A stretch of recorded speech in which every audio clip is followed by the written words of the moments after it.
Hello and welcome to our webinar, Mysteries They Wrote.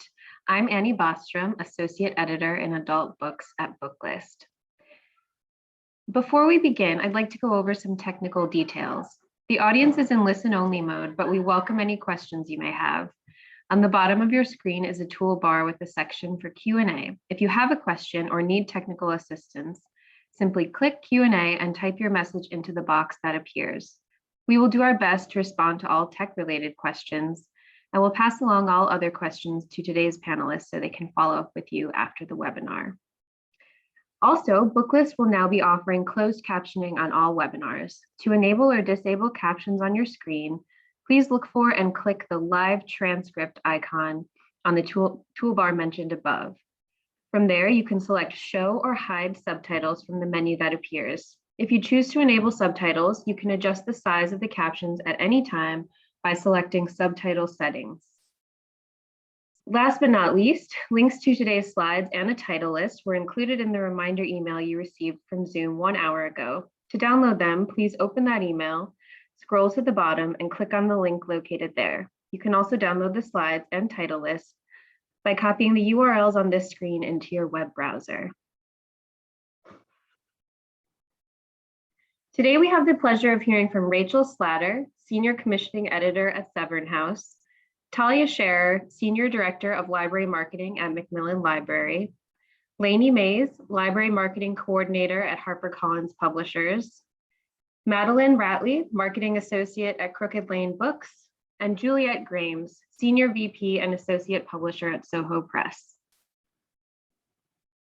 First, we'll hear from Rachel Slatter.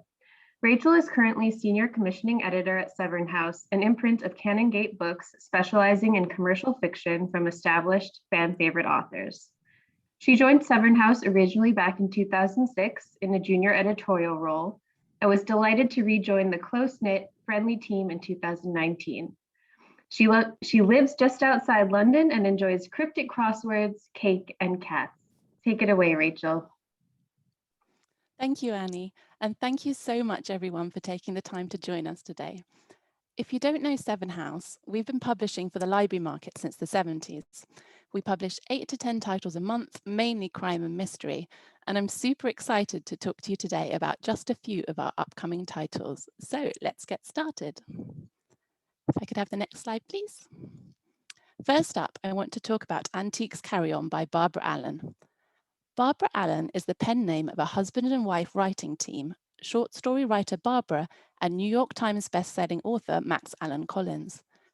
Ellery Queen's mystery magazine called the Trash and Treasures series one of the funniest cozy series going, and this book is a real hoot. The main characters are a mother-daughter team who run an antique shop and write true crime novels. Vivian is delightfully eccentric, and her long-suffering daughter Brandy is warm and hugely relatable, particularly, I think, to those of us whose families ever so slightly occasionally wind us up. Vivian and Brandy live in quirky small-town Serenity, Iowa, but in Antiques Carry On, they travel to London to meet their new publisher, get mixed up in murder and with the MI5, and are booted back to their hometown where more mayhem awaits. It's a perfect jumping in point for readers new to the series, and a great recommendation if you're looking for a feel-good, funny pick-me-up.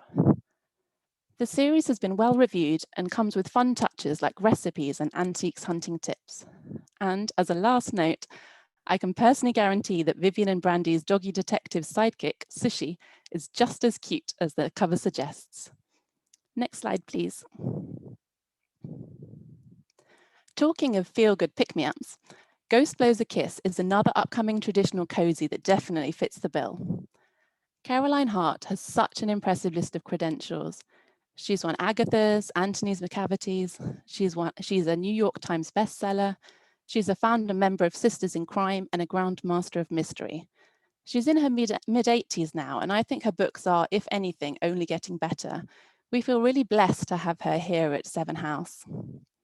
Bailey Ruth, star of Ghost Blows a Kiss, is everything you'd expect from a classic cozy sleuth. She's warm-hearted, nosy, and intrepid, with one important difference: she's not actually alive. Bailey Ruth works for Heaven's Department of Good Intentions, and she's often sent back to her old hometown of Adelaide, Oklahoma, to help folks who find themselves in trouble. Like Fran, a young widow who Bailey Ruth rescues from drowning, only to find there's so much more behind the accident that at first appears.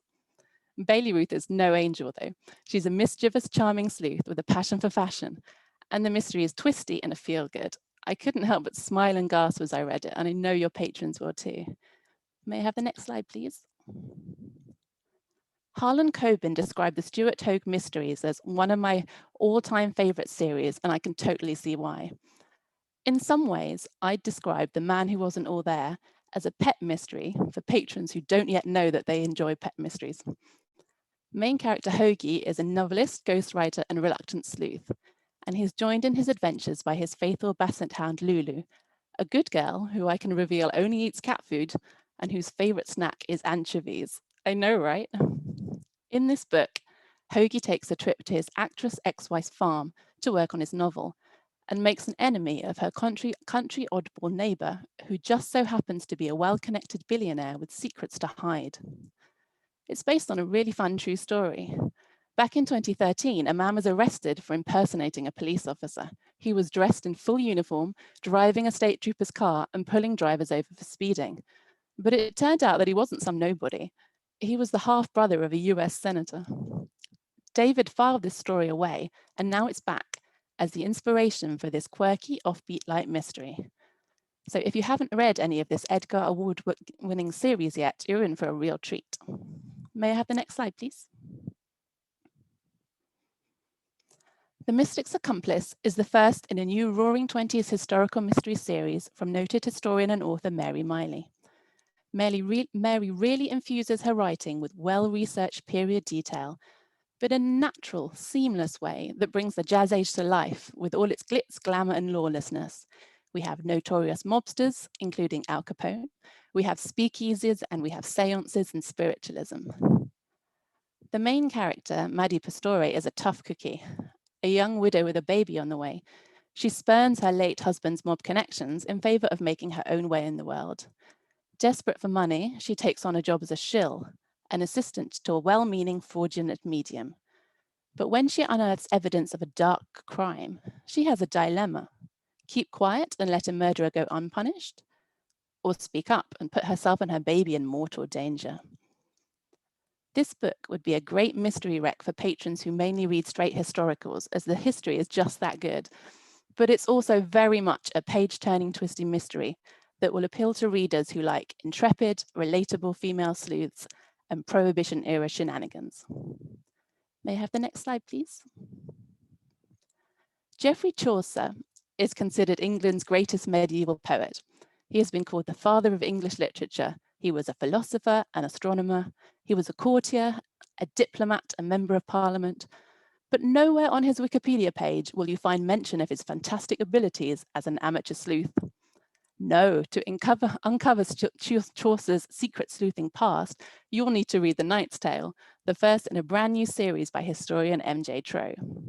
At its heart, this is a great locked room mystery. Chaucer is called back to his childhood home on the death of his former guardian, the Duke of Clarence, who's been found murdered in his bed, the door bolted and locked from the inside. Publishers Weekly recently described M.J. Troe as being at the top of the Elizabethan mystery subgenre. This is for his series starring playwright Christopher Marlowe. I'm predicting with The Knight's Tale, he will show himself to be at the top of the medieval subgenre too. Next slide, please. Have you ever fallen completely head over heels for a house? I think everyone's had that experience at least once or twice, even if that's just browsing epic mansions on a property website and daydreaming of a big lottery win.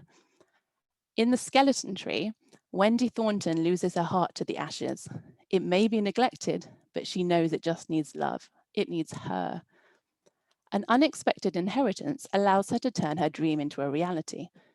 But when Wendy moves in with her young family and starts to uncover the ashes' dark history, her life begins to unravel in a spectacular and devastating way. This book has a really powerful, slow-building dread that winds round you until the final shocking conclusion. I think it's a great choice for patrons who enjoy unsettling mysteries and gripping, slow-burn domestic suspense. Next slide, please. Gillian Flynn and Paula Hawkins are household names when it comes to suspense. But I personally think in terms of sheer writing quality, Katrina Mcpherson is every bit as good. When we took on some of her suspense backlist as ebooks, I literally read all 4 in 4 days. And so I was absolutely thrilled when a colleague commissioned this brand new psychological thriller from her. Shy, lonely Ivy meets a woman who claims to be her long-lost sister. She knows it's too good to be true, but she decides to trust Kate anyway. She just wants a family. She wants someone to love. She enters Kate's fairy tale cottage deep in the heart of Scotland, and she doesn't come out. She's the first, but she won't be the last. To say much more would be to spoil a slowly unfolding, nerve-shredding plot that builds intensity and breathless suspense until the very last page. Katrina has a whole heap of starred reviews, and while it's a touch too early for reviews of this book, we're thrilled to learn that it's been selected for an honorable mention in the Publishers Weekly Editor's Picks panel at the upcoming US Book Show in May. Next slide, please. Talking of starred reviews, David Mark also has a strong collection of these, both for his standalone psychological thrillers and for his gripping D.S. McAvoy mysteries. Kirkus have called David a master of the dark psychological thriller and a specialist in bone-chilling suspense. Cages is a gripping standalone, starring Griffin Cox, a truly terrifying, charismatic serial killer who's the equal of Hannibal Lecter and Patrick Bateman. It also stars washed-up author Rufus Orton, who takes a job teaching creative writing at a British prison and gets caught up in Griffin's complex, terrifying game. David was inspired to write this book by his own experiences teaching writing to prisoners, though we can only hope he didn't get on the wrong side of a real-life Griffin Cox. May I have the next slide, please? We have another chilling serial killer in The Constant Man, the second Willi Geismeier thriller. This series is set in Munich in the run-up to the Second World War and features former Munich police detective Willi. Willi is now a wanted man after giving everything up to expose a high-ranking Nazi as a murderer. But there's a serial killer who preys on young women running loose on Munich's streets, and his friend Lola is a target. Can he catch a deranged killer before the Gestapo catches him? This is a great pick for patrons who enjoy historical thrillers set in Nazi Germany, as it has a fabulous mix of real historical events and characters and thrilling imaginative plotting. And a little bit of fun trivia to finish up with.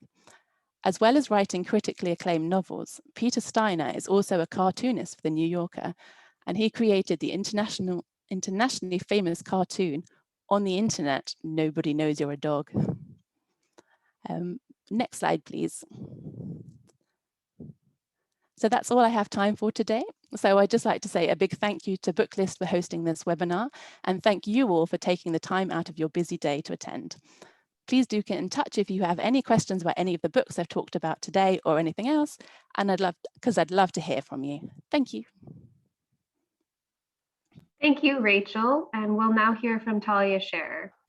Senior Director of Library Marketing Talia Scherer coordinates the library marketing activities of Macmillan's adult publishers, which include St. Martin's Press, Henry Holt, Tor Forge, Minotaur, Picador, Farrar, Straus and Giroux, Flatiron Books, and Celadon.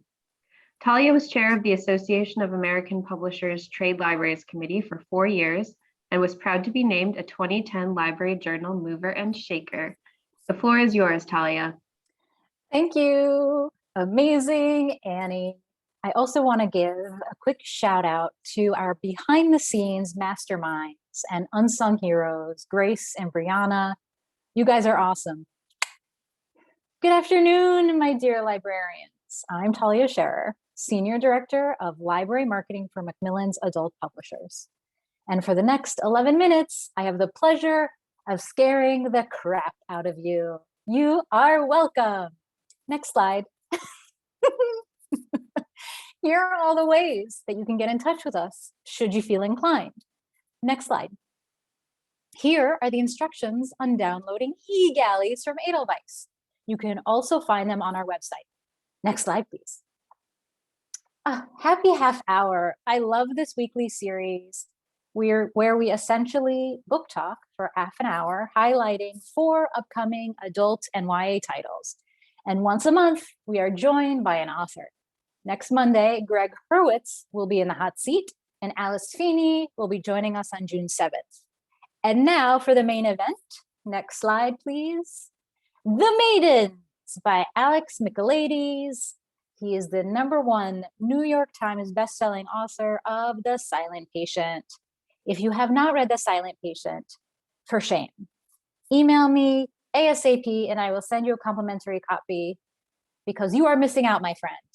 So what is The Maidens? Mariana is certain that the handsome, charismatic Greek tragedy professor Edward Fosca is a murderer, but he is seemingly untouchable. But then student after student is found dead, and all are linked to who do you think? The charming Professor Fosca. A starred PW called The Maidens stunning and said the intelligent cerebral plot finds contemporary parallels in Euripides' tragedies, Jacobean dramas such as The Duchess of Malfi, and Tennyson's poetry. Micheladies is on a roll. Next slide, please. The Madness of Crowds by Louise Penny.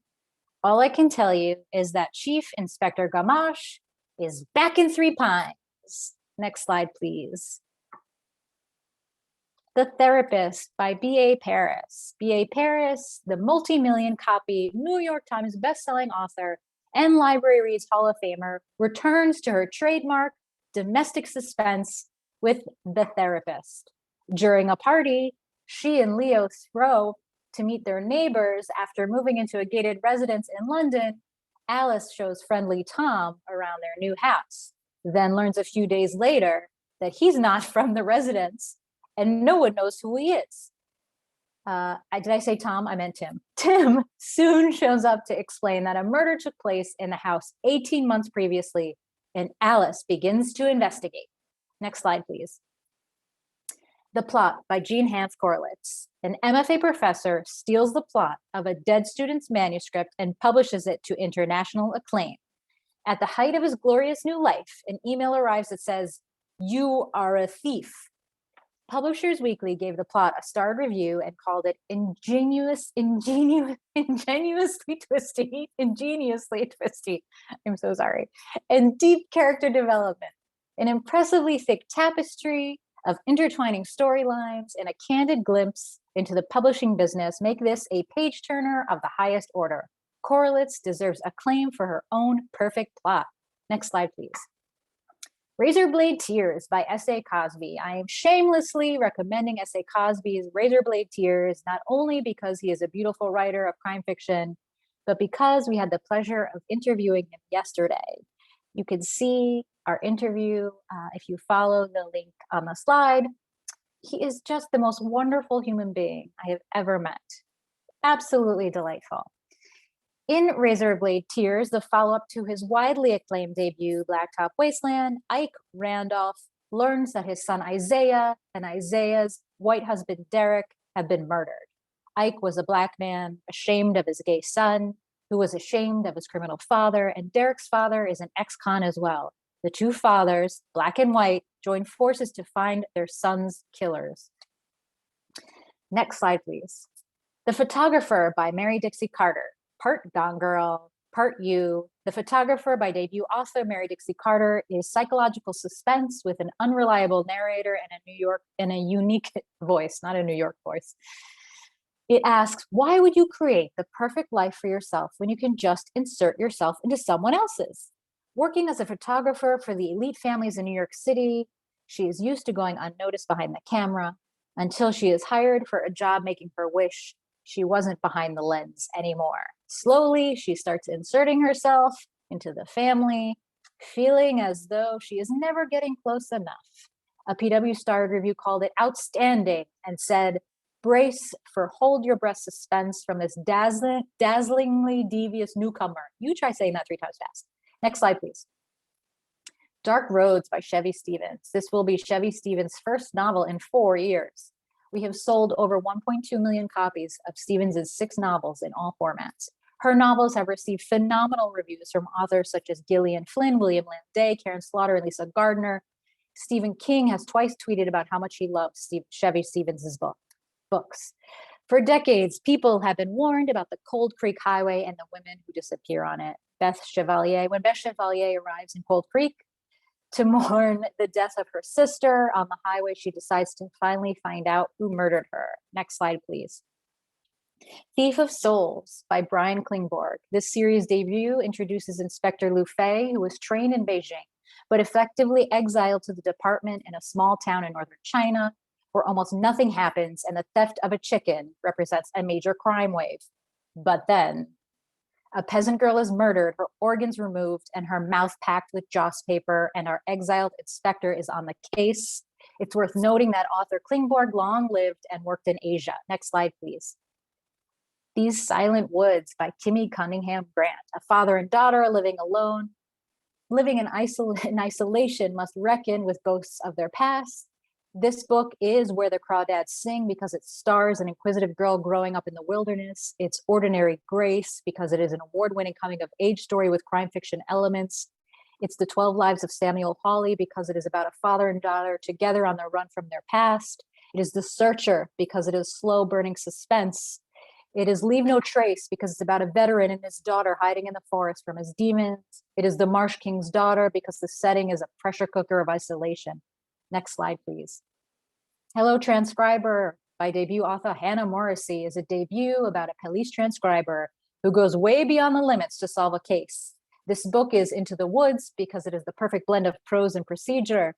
It is Fargo because it is gritty crime fiction set in the Midwest. It's Heaven, My Home because it is an exploration of the tensions between police and communities.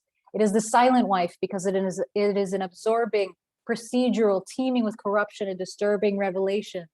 It is Big Sky because it has flawed characters trying to make things right. Next slide, please. A Peculiar Combination by our favorite librarian, no offense to all my friends out there, Ashley Weaver. You may know Weaver as a fellow librarian or from her beloved Amory Ames series, but now she introduces us to Electra McDonald. Electra McDonald's family is in the business of thieving. When a burglary goes sideways, instead of being arrested, she's delivered to government official Major Ramsey and asked to steal Allied blueprints before they can be delivered to a German spy. A PW Star review called it superb and said readers will look forward to the next mission for the smart, feisty Ellie and her circle. Next slide, please. 16 Horses by Greg Buchanan, a graduate of the University of East Anglia's prestigious master's program in creative writing, and named one of the 2019 Forbes 30 Under 30. Buchanan offers a debut literary chiller that opens with the discovery of 16 horse heads buried on a farm near a coastal village. Pathogens in the soil soon make everyone who has examined the heads deathly ill, and more local trouble, arson, mutilations start coming to light. This debut is great for fans of Kate Atkinson, Ian Rankin, and even the show Broadchurch as it explores enduring guilt, trauma, and punishment in a small seaside community the rest of the world has left behind. A starred PW review called it a dark, ambitious, and highly intelligent thriller. The reviewer goes on to say the storyline can be serpentine, but its rewards are worth the effort. This complex, often gothic tale is definitely an eye-opener, and it has just been optioned for film. Thank you. And good night.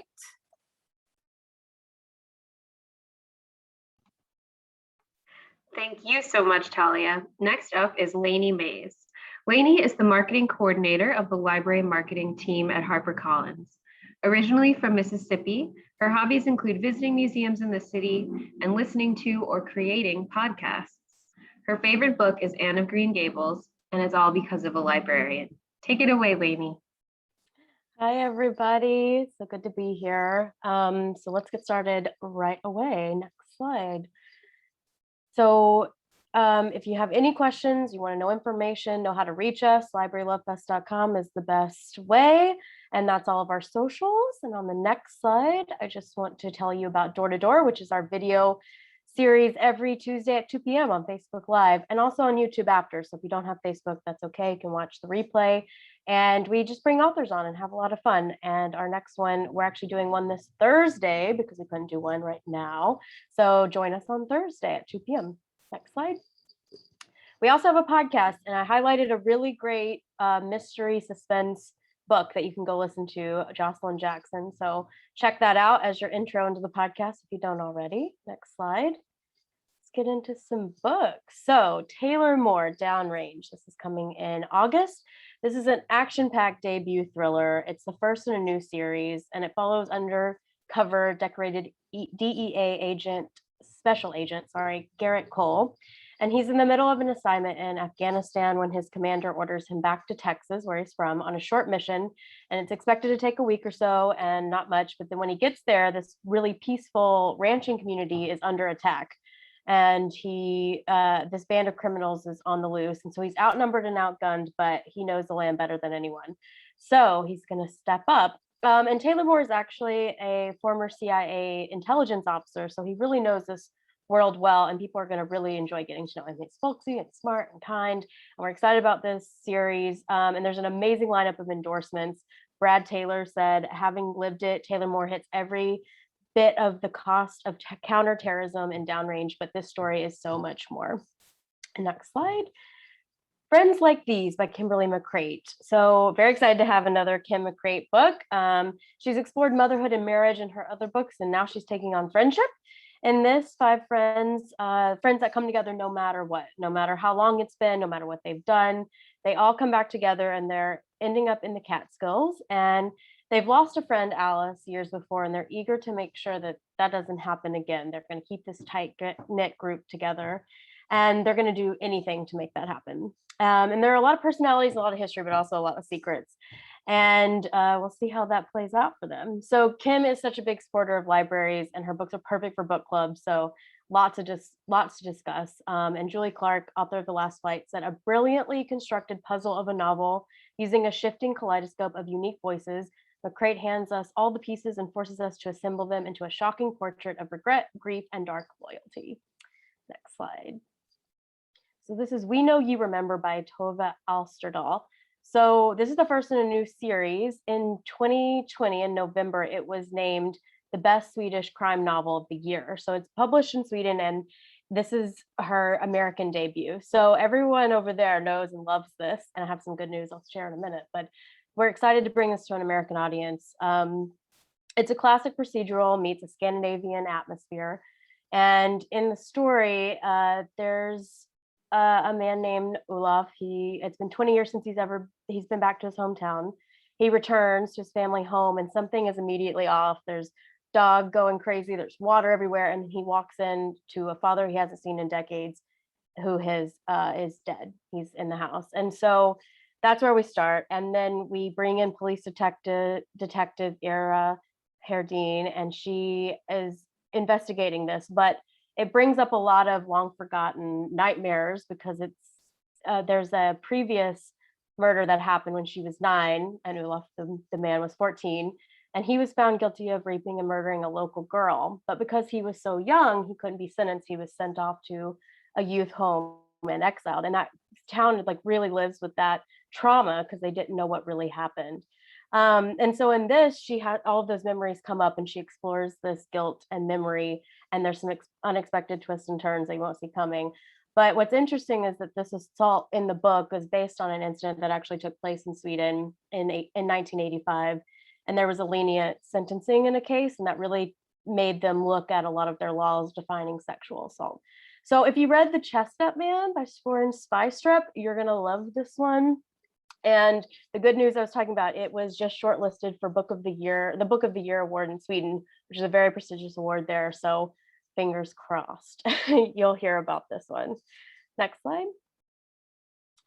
All Her Little Secrets by Wanda M. Morris. This is coming in November. It's a debut that I can't believe is a debut. It's so well written and fast paced. It's also our lead read title for Winter 21. And in this, we have a corporate lawyer, Elise Littlejohn. She seemingly has it all. She's got an Ivy League law degree, a well-paying job as a corporate attorney in Atlanta, and a kind of fun relationship with her married boss. And then everything changes when she goes to her boss, Michael's office to have a meeting. And when she gets there, he's found dead on the floor. First pages, so I'm not giving anything away. And she chooses to run instead of stay and call somebody. And that's because she has a really crazy past, and she doesn't want any of those secrets coming She's quickly moved up the ladder to replace him, as she's the only Black lawyer in this company. And she soon realizes that maybe that had something to do with it, and they're not treating her that well once she has it. And so she uncovers some shady dealings going on. But it goes in between this and her past, which is in a small town in Georgia. And it's a really, really well told and really beautiful. But you kind of get to go with her. And Karen Slaughter gave her an amazing quote: "A brilliantly nuanced but powerhouse exploration of race, the legal system, and crushing pressure of keeping secrets." So, I mean, Karen Slaughter, I don't know what else there's said, but I love this book so much. And there's a lot about tokenism and code switching in there as well. There's so much to discuss in this book. It's a must read. Next slide. City on Fire by Dawn Winslow. So, powerful new book from a beloved author. Dawn Winslow is the author of 22 acclaimed and award-winning international bestsellers, including the Cartel Trilogy, which was just recently sold to FX for a TV series. And this is the newest in an epic crime saga. So it's a modern day Iliad, and it explores a lot of themes of loyalty and betrayal. And as he was making his way through some Greek and Roman classics, he decided that maybe some themes that are in modern crime fiction are seen in those as well: power, murder, corruption. And so in this, it's set in 1986. 29-year-old Danny Ryan's hardworking longshoreman, and he's kind of a muscle for an Irish crime syndicate. And when a modern day Helen of Troy triggers a war between them, he has to kind of step up and decide what side he's on and who he's going to protect. We're very excited for a new trilogy from him, a new epic saga. So, not trilogy, sorry, an epic saga. So Dawn Winslow, City Fire. So next slide. Over My Dead Body by Jeffrey Archer. Jeffrey Archer, can't tell you how excited we are. We're welcoming him back to the HarperCollins family. We published him in the 90s, and now he's back. The Daily Telegraph says if there were a Nobel Prize for storytelling, Archer would win. He's so beloved. And in this, we're going to go back to his detective, Chief Inspector William Warwick. He's going to be there, the beloved detective. And it's just a sweeping transatlantic voyage. They're going to solve 4 unsolvable cases. But one thing I really want to stress is that if you're a fan of him, I know a lot of people at the library are going to have holds on this, but this was written completely as a standalone. So if you don't know the series, you can jump in with this, and we're going to pull a lot of new fans from this book. So very excited about this one. Keep your eyes out. Next slide is Nice Girls by Catherine Dang. So this is another amazing debut from a young and brilliant, diverse voice, about a woman who left her city. She was kind of chubby and awkward, and she went to an Ivy League scholarship. She comes back. She's been kicked out of Cornell, but she won't tell anyone why. And a girl that used to be her best friend in the city went missing, and she thinks it has something to do with the disappearance of another girl who went under the radar, and she's not sure. So she's putting all this together all the while coming to terms with what happened to her in her past. And she might realize that people in her past are maybe not so nice girls. But what's really fun about this one is it's a college story, but it's not set on a campus, and it's not a sorority story. So it has a lot to do with living up to what you think you should be doing as a woman, especially. Next slide. Anatomy of Desire. So this is a new novel from husband-wife writing team Matt Dorff and Suzanne Dunn. It's told in an immersive investigative docuseries style, and it's a reimagining of Theodore Dreiser's An American Tragedy, but it's got a little bit gender flip on the love triangle. And it stars Chloe Ray, who's this popular fitness coach. She came to LA to get away from her conservative parents, and she has it all: dreamy boyfriend, great career. Then she's found to be well, she's not found, but she's said to be with a woman who is turned up dead in a lake, and she was the last person with her. And now she's on the run. So this is a story of that, why she was there, and the trial after. And it's really fun. They did a lot of research, and you can watch them on our door-to-door. I think that will give you a good dive into that. It's gotten 2-star reviews. You can see this wonderful Booklist quote on there. But what's also really cool about this is the audiobook is like its own thing entirely. It's going to be like a separate experience. It's the same story, but it's just a full experience. And they're doing a podcast for 7 weeks to give you a little deep dive into it. So soundcloud.com/anatomy of desire, and you can go listen to the first episode. And then last book is Vortex by Catherine Coulter. Very excited to welcome Catherine back to the William Morrow family. This is number 25. She's coming back with the FBI series. They often hit #1 on the New York Times list. And this is from the series with the FBI agents and husband and wife team Sherlock and Savage. Savage is a little more intuitive and emotional, empathetic guy, and Sherlock's the more nuts and bolts, practical oriented, action oriented person. And they have a lot of chemistry, and they usually do 2 cases that don't seem like they go together, and then somehow they come together at the end.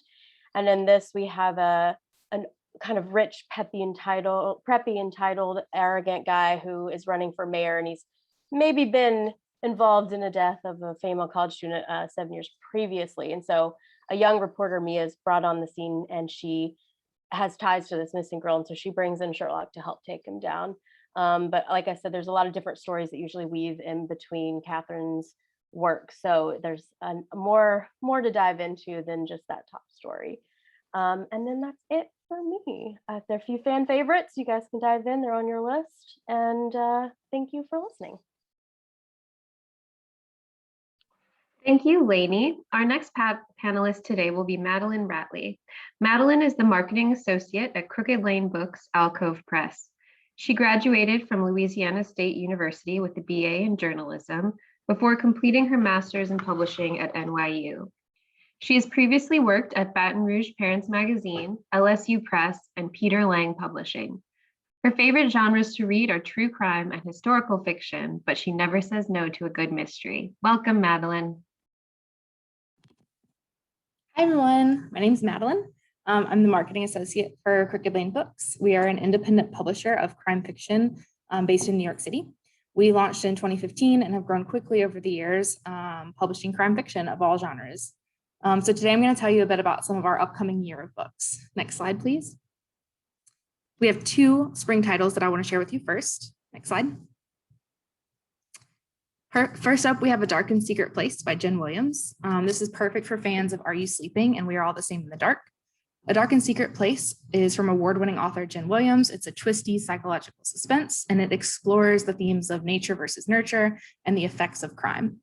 When a young woman returns home after her mother's suicide to find stacks of letters between her mother and the notorious serial killer, the Red Wolf, she can't help but investigate what her mother's been hiding all these years.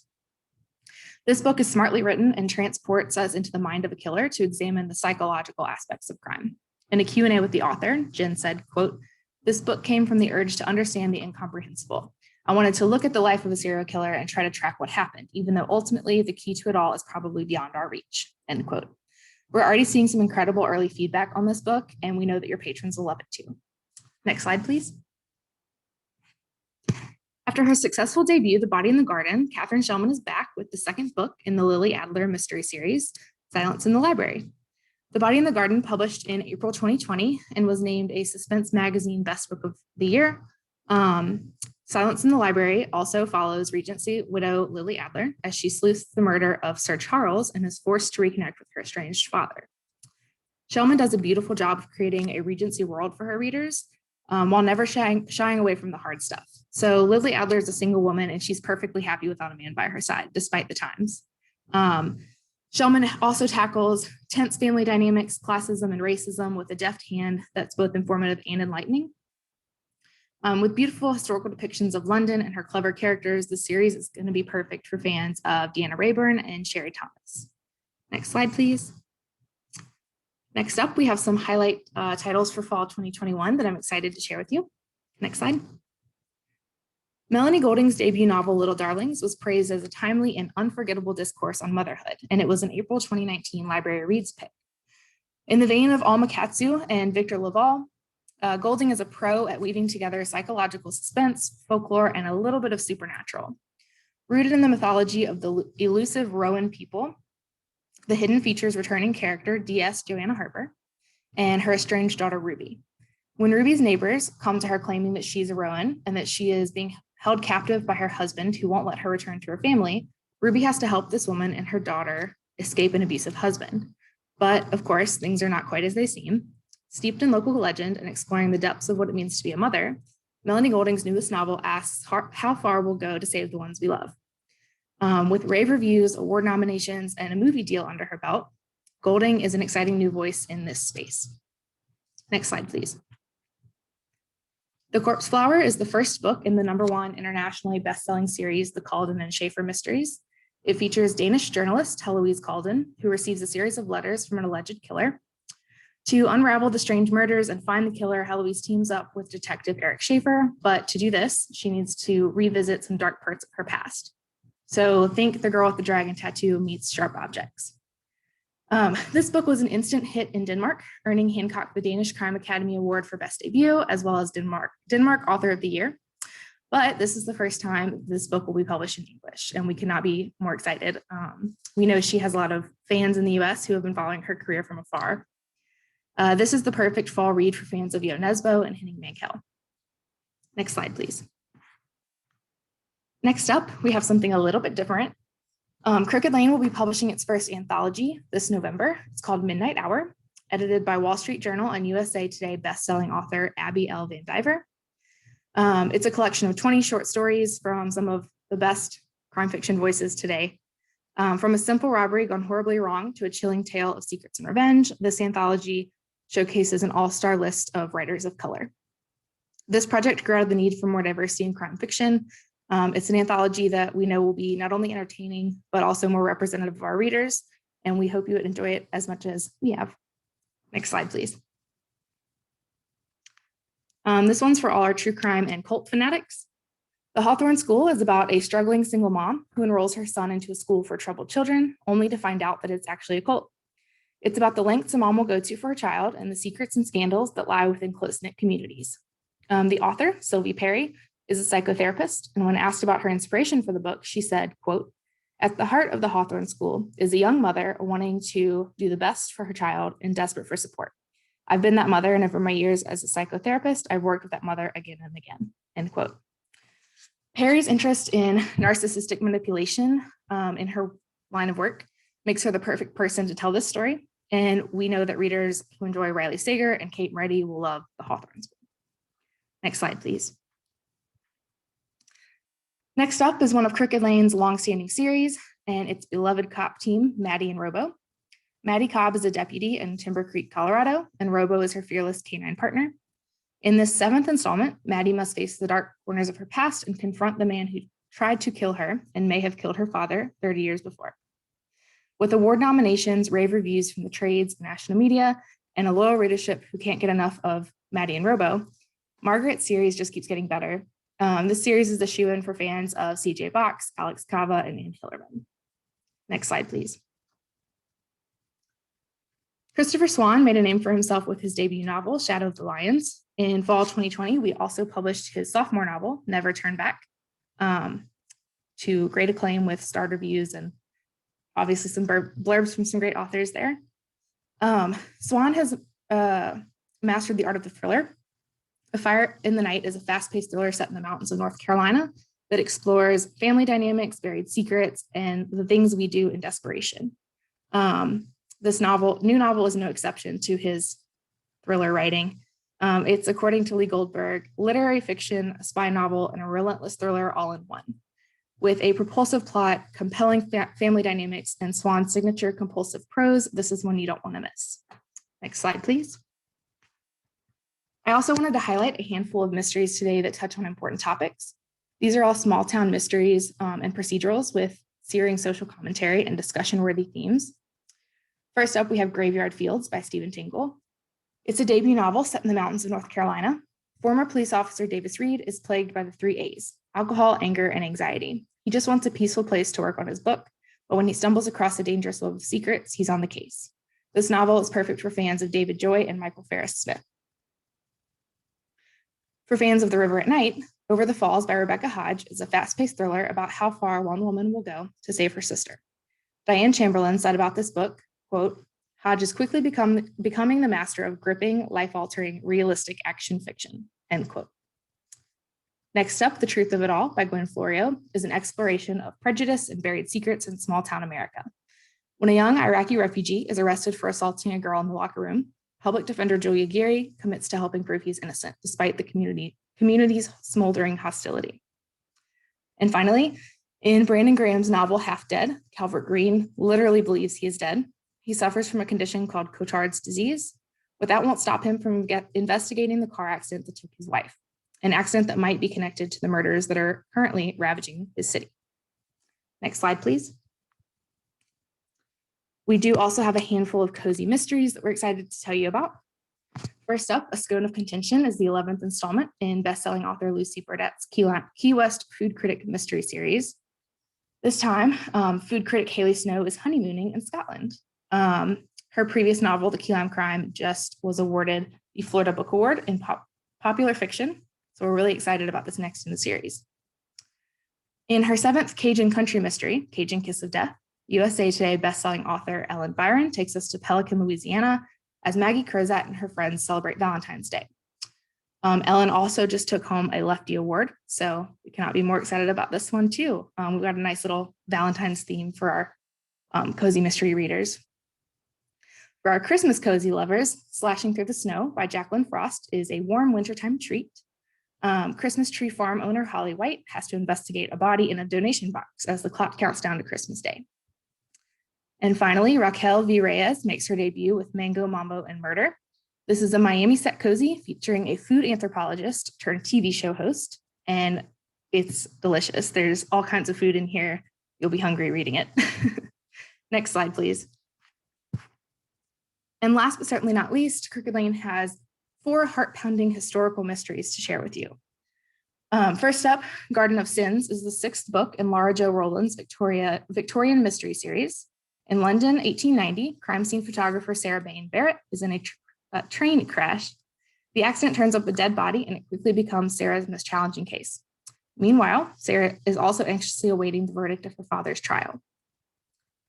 Next, following first in series, Deception by Gaslight, Betrayal in the Bowery takes us to summer in New York City, 1889, with investigative journalist Genevieve Stewart and wealthy Daniel McCaffrey as investigates crimes in the city. Third, Crooked in His Ways follows New York City inspectors Jasper Leitner and Hieronymus Law as the murder of a wealthy financier unleashes a torrent of deadly secrets in 1856 New York society. And finally, Down a Dark River by Karen Auden is a series debut set in 1878 London. A young woman's body is found floating in the Thames and is identified as the daughter of a prominent judge. Next slide, please. And that wraps it up for us today. Thank you for taking the time to hear us. Please feel free to reach out with questions, comments, requests for books. We'd love to chat more with you about this. Thanks. Thank you so much, Madeleine. Our final panelist today will be Juliet Grames. Juliet has spent the last decade at Soho Press, where she is associate publisher and curator of the Soho Crime imprint. Take it away, Juliet. Hi, everybody. So if you've heard me do one of these before, you've probably heard me say that at Soho, we print way too many galleys, and we will have galleys of all of the books I'm about to present. We have digital galleys and we have physical galleys. And check out this email address right here, jgrames@sohopress.com. If you have any trouble getting a galley, please send me an email. I will make it happen for you, but you can also go through the normal channels. So I'm really thrilled today to close out this program. I'm going to talk to you about 4 titles on our upcoming late summer and fall Soho Crime International Mystery and Thrillers list. There's only 4. I narrowed it down because these are all so special to me that I knew I was going to need some bandwidth to talk about each. So why don't we go ahead and start with the first. So Stephen Mac Jones is probably specifically in Michigan, his home state. I believe that he has spoken at least once at every library in the state of Michigan. Anyone in the audience, if you're from Michigan and he hasn't spoken at your library, let me know. We'll fix that. He is the real thing. He is the winner of the Nero Award and the Hammett Prize for his private investigator series featuring August Snow. August Snow is a hero of Detroit. He is half African-American, half Mexican-American. He's from Mexican Town in downtown Detroit. He lives there. It's where he grew up. with his cop dad and his painter mom. And August Snow himself is an ex-cop. He was wrongfully dismissed from the Detroit PD, and now he's a vigilante working for justice of underserved and marginalized Detroiters and Michiganders. And every single one of his thrillers is a blow 'em up, explosively exciting, page-turning thriller with a social conscience. We cannot get enough of him. This is the third book in his series. It's about August Snow is basically forced to try to save a Mexican town business that's being blackmailed out of business. But if you liked the first two August Snow books, and why wouldn't you have liked them, then you're really going to love Dead of Winter. So please make sure you check out August Snow. The author is himself a native Michigander. He knows that of which he writes. And this is an Own Voices novel. And we just think that every library collection is incomplete without August Snow on its shelves. Please check him out. All right, let's go to the next one. Another spectacular Own Voices installment in another series that I feel like I probably don't need to introduce you to, but I'm going to go ahead and talk about anyway because I love it so much. Sujata Massey is the author of the Perveen mystery series, which is set in 1920s India. The first book in this series, The Widows of Malabar Hill, has been one of Soho Press's bestsellers ever in the history of the press.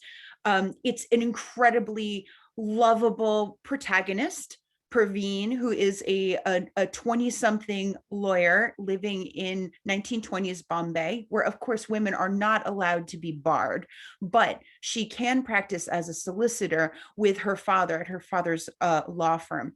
And at this really fascinating moment in Indian and world history in the 1920s, as social rules are starting to change, conventions are starting to change, many women in India across various religious groups still live in purda, which means they cannot hire a male lawyer to represent them because they can't speak to a male lawyer. They can't be seen with a male lawyer in public.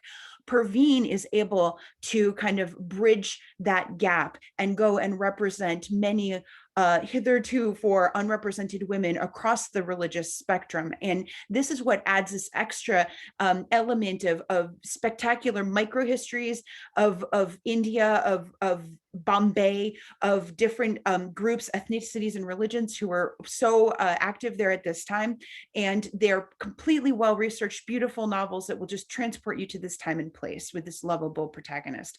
So definitely check out the first two books in the series, The Widows of Malabar Hill, which was the winner of both the Agatha and the Mary Higgins Clark Award, and the Satapur Moonstone. Here we have the third installment, The Bombay Prince, which is perhaps even better than the first two books.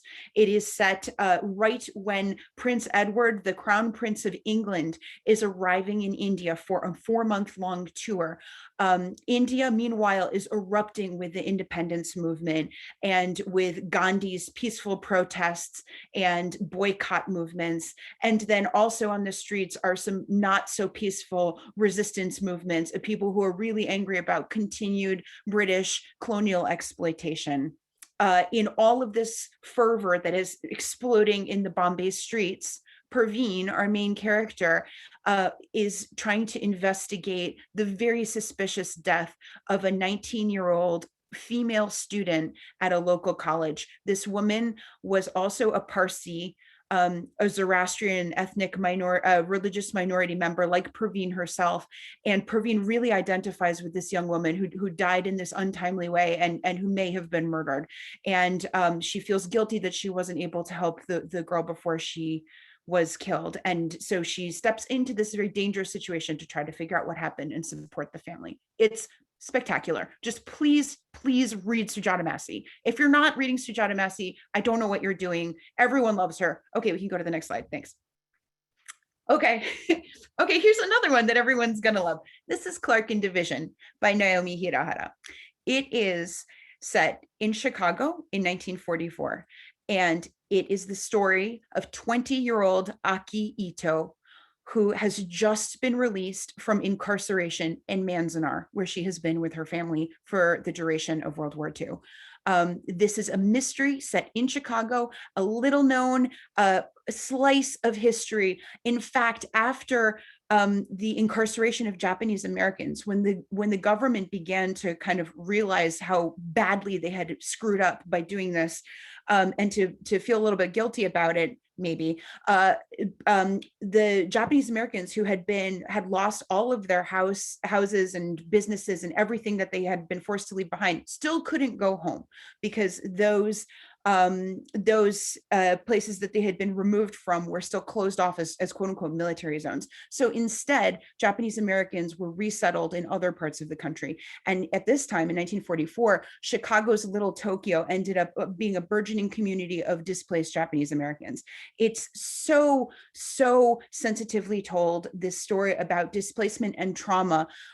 When Aki arrives in Chicago in 1944, she discovers that her older sister, Rose, who is in the vanguard of this resettlement movement, died the day before her family arrived, supposedly committed suicide. But why would she do that? She'd been waiting for her family.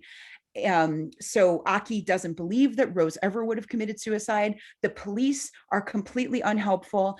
And so Aki basically has to step in and investigate the murder herself, what turns out to have been a crime on her own. What she uncovers is inspired by a real story of an unsolved crime in Chicago during this era in the Japanese American community.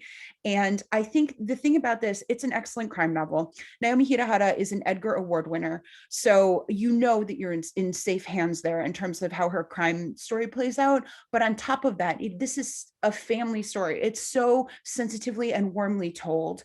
I couldn't tear myself away from it. It's also very much contemporary. It has the through lines about the disempowerment of a marginalized community and about the problems with law enforcement in a marginalized community where people do need help and where they cannot trust the police. It's so timely. There's so much to talk about, and the way Naomi poses everything, it's so just warm and readable, and there's so much to talk about here. Now, as you see, I actually have a huge problem with this book, because I have run a blurb campaign on it that yielded these blurbs that I don't even know what to do with. I have too many blurbs. I have George Takei, Michael Connolly, Attica Locke, Sarah Paretsky, Michael Harvey, and who just turned in 2 days ago is Amy Stewart. So if you're watching right now and you have a vote about whose blurb should appear on the front cover, I would love to hear your vote, because with this many A-listers, I don't know who to put on the front cover of this book. Okay, please read Clark and Division. It's awesome. It's the book of the summer. You're going to want to check it out. And I just have one more title left, so we can go to Stuart Neville.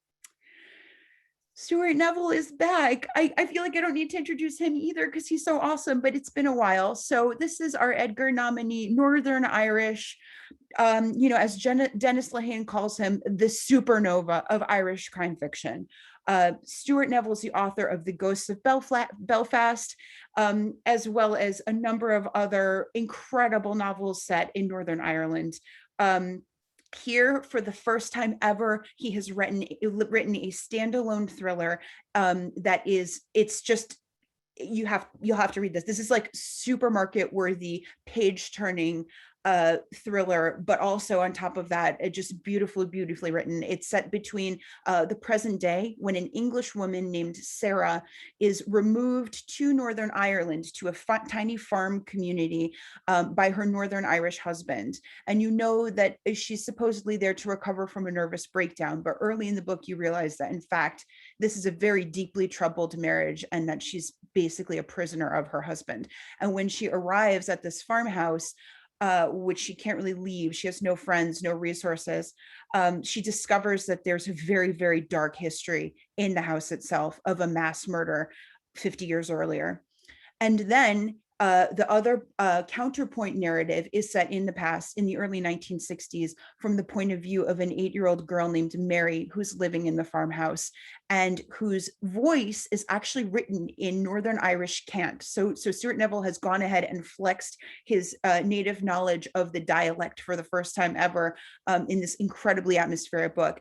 And Mary's perspective unfolds the horrific crime that happened there that ended up haunting, perhaps literally, this house of ashes. I know that this sounds grim and horror related, which it certainly is. The crime is very dark, but it's also incredibly a story about female empowerment, about two women facing the absolute hardest odds who find strength within and overcome them. And it's a beautiful, beautiful tribute to that strength and to female friendship and perseverance. That's my list. You can show my last slide now. I think it has my, yes, there's that email address again. Did you want these galleys? Email me there. Thank you all. Thank you, other wonderful presenters. I loved your list. Thank you, Booklist. It's been so much fun being here today, and I hope everyone is staying healthy and safe. Thank you so much, Julia. It's been so fun having you here today, as well as all of our wonderful panelists. Thank you all so much. Tomorrow, all attendees will receive an email containing links to today's slide presentation, title list, certificate of completion, and video recording. For more about Booklist webinars, be sure to visit booklistonline.com/webinars, where you can view archives of past webinars and register for upcoming ones like these 4 on your screen. Did you know registration for ALA's virtual annual conference and exhibition is now open, taking place between June 23rd and 29th? This year's conference will feature amazing speakers, educational programming, and an opportunity to connect with colleagues and librarians everywhere. Plus, if you register before April 30th, you'll save on registration rates. Visit 2021.annual.org for more details. And for even more library love, including tips on readers advisory and collection development, the scoop on new and forthcoming books, and interviews with authors and librarians everywhere, including, and of course, our delightful Susan McGuire. Tune in to our Shelf Care podcast at soundcloud.com/shelfcare. And if you aren't yet a subscriber, pair the print reading experience with the convenience of online access at booklistonline.com and lock in print, online, digital, and archive access by taking advantage of this special webinar offer to get Booklist for only $75. Thank you all so much for joining us for today's webinar. And one more thank you to our sponsors, Severn House, Macmillan Library Marketing, HarperCollins Publishers, Crooked Lane Books, and Soho Press. This concludes today's webinar.